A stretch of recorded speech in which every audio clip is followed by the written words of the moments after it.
It is obvious today that America has defaulted on this promissory note insofar as her citizens of color are concerned. Instead of honoring this sacred obligation, America has given the Negro people a bad check, a check which has come back marked insufficient funds.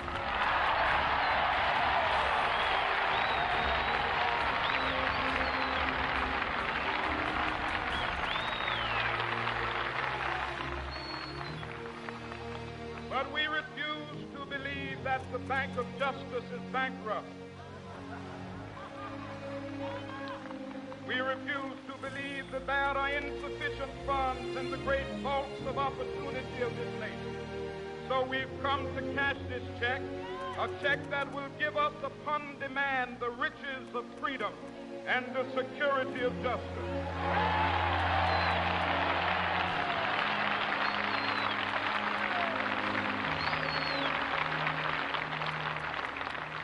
We have also come to this hallowed spot to remind America of the fierce urgency of now. This is no time to engage in the luxury of cooling off or to take the tranquilizing drug of gradualism.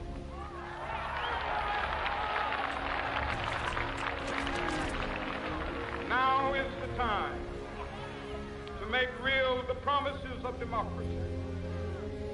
Now is the time to rise from the dark and desolate valley of segregation to the sunlit path of racial justice.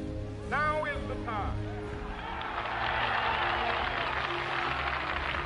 to lift our nation from the quicksands of racial injustice to the solid rock of brotherhood. Now is the time. Make justice a reality for all of God's children.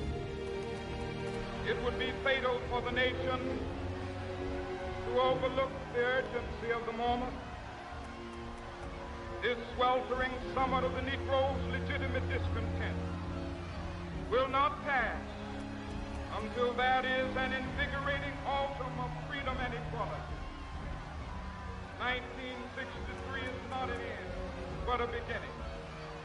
Those who hope that the Negro needed to blow off steam and will now be content will have a rude awakening if the nation returns to business as usual.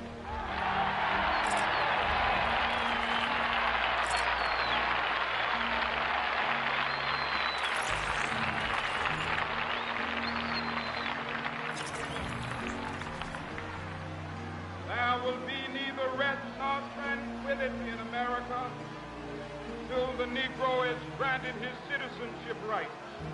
The whirlwinds of revolt will continue to shake the foundations of our nation until the bright day of justice emerges. That is something that I must say to my people who stand on the warm threshold which leads into the palace of justice. In the process of gaining our rightful place, we must not be guilty of wrongful deeds. Let us not seek to satisfy our thirst for freedom by drinking from the cup of bitterness and hatred.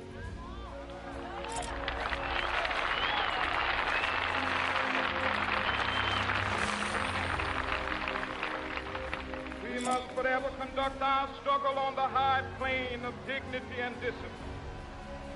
We must not allow our creative protests to degenerate into physical violence. Again and again, we must rise to the majestic heights of meeting physical force with soul force. The marvelous new militancy which has engulfed the Negro community must not lead us to a distrust of all white people. For many of our white brothers, as evidenced by their presence here today, have come to realize that their destiny is tied up with our destiny.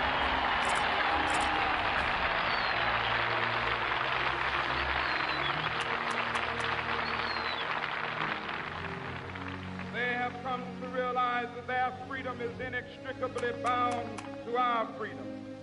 We cannot walk alone. As we walk, we must make the pledge that we shall always march ahead. We cannot turn back. There are those who are asking the devotees of civil rights, when will you be satisfied? We can never be satisfied as long as the Negro is the victim of the unspeakable horrors of police brutality. We can never be satisfied as long as our body is heavy with the fatigue of travel, cannot gain lodging in the motels of the highways and the hotels of the city.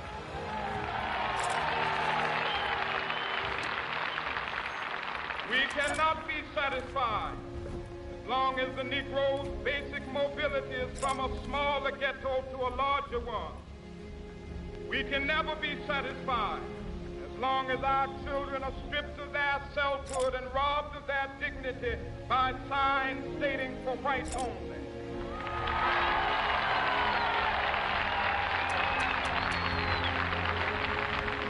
We cannot be satisfied as long as a Negro in Mississippi cannot vote and a Negro in New York believes he has nothing for which to vote.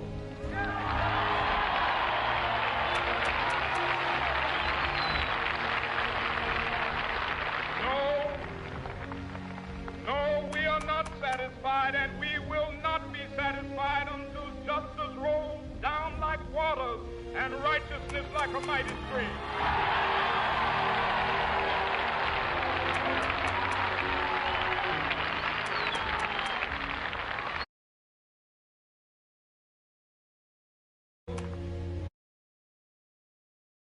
Come here